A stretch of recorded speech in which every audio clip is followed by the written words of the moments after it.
ఇడ్లీ అంటేనే నోరూరించే అల్పాహారం. దక్షిణ భారతదేశంలోని టిఫిన్స్లో ఇది ఒక ముఖ్యమైన ఆహారం మాత్రమే కాదు, అనారోగ్యం బారిన పడిన వారికి తేలిగ్గా జీర్ణమయ్యే అల్పాహారం కూడా అని అంటారు పెద్దలు.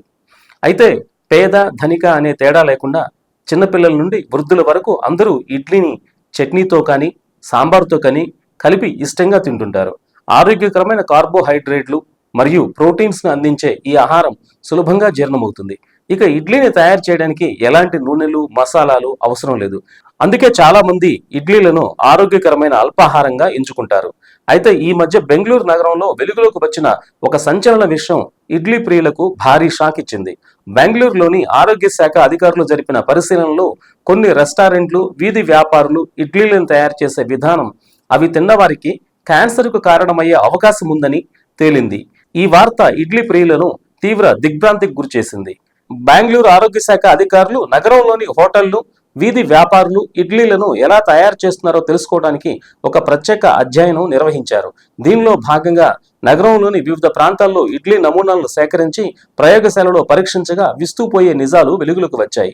అనేక ఇడ్లీ నమూనాల్లో క్యాన్సర్ కారక రసాయనాలు ఉన్నాయని అధికారులు గుర్తించారు. దాదాపు 500 ఇడ్లీ నమూనాలను పరీక్షించిన ఆరోగ్య శాఖ వాటిలో 35 నమూనాల్లో క్యాన్సర్ కారక రసాయనాలు ఉన్నాయని నిర్ధారించింది.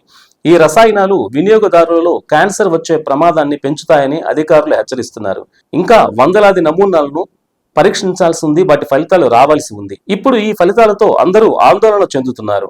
కలుషితమైన ఇడ్లీ నమూనాలను గుర్తించిన తర్వాత ఆరోగ్య శాఖ అధికారులు ఆ ఇడ్లీలను తయారు చేసిన హోటళ్లు, వ్యాపారులను సందర్శించి వారి తయారీ విధానాలను నిశితంగా పరిశీలించారు. సాధారణంగా సంప్రదాయ పద్ధతిలో ఇడ్లీ పిండిని శుభ్రమైన కాటన్ వస్త్రాలపై వేసి ఆపై ఇడ్లీ ట్రేలపై పెట్టి ఆవిరిలో ఉడికిస్తారు. కానీ చాలా హోటళ్లు, వీధి వ్యాపారులు ఇప్పుడు కాటన్ వస్త్రాలకు బదులుగా ప్లాస్టిక్ షీట్లను ఉపయోగిస్తున్నారు. ఆరోగ్య నిపుణులు చెబుతున్న ప్రకారం అధిక వేడికి ప్లాస్టిక్ గురైనప్పుడు రసాయనాలను విడుదల చేస్తుంది. ఈ రసాయనాలలో కొన్ని క్యాన్సర్ కారకాలుగా మారే అవకాశం ఉంటుంది. ఇలా తయారు చేసిన ఇడ్లీలలో క్యాన్సర్ కణాలు కనుగొనబడ్డాయని అధికారులు భావిస్తున్నారు. మిగిలిన నమూనాల పూర్తి నివేదిక కోసం ఆరోగ్య శాఖ అధికారులు ఎదురు చూస్తున్నారు. ఒకవేళ మిగిలిన నివేదికలు కూడా ఇలాగే వస్తే ఆహార పరిశ్రమలో ప్లాస్టిక్ వినియోగంపై ప్రభుత్వం పూర్తి నిషేధం విధించే అవకాశం ఉంటుంది. అటు కర్ణాటక ఆరోగ్య శాఖ మంత్రి దినేష్ గుండూరావు దీనిపై స్పందించారు. ఆహార తయారీలో, ముఖ్యంగా ఇడ్లీల తయారీలో ప్లాస్టిక్ వాడకాన్ని పూర్తిగా నిషేధించే విషయాన్ని ప్రభుత్వం సీరియస్ గా పరిశీలిస్తుందని ఆయన తెలిపారు. మరోవైపు వెంటనే ఆహార తయారీలో ప్లాస్టిక్ వాడకాన్ని ప్రభుత్వం నిషేధించాలని, ఈ నిబంధనలు ఉల్లంఘించిన వారిపై కఠిన చర్యలు తీసుకోవాలని ప్రజలు డిమాండ్ చేస్తున్నారు.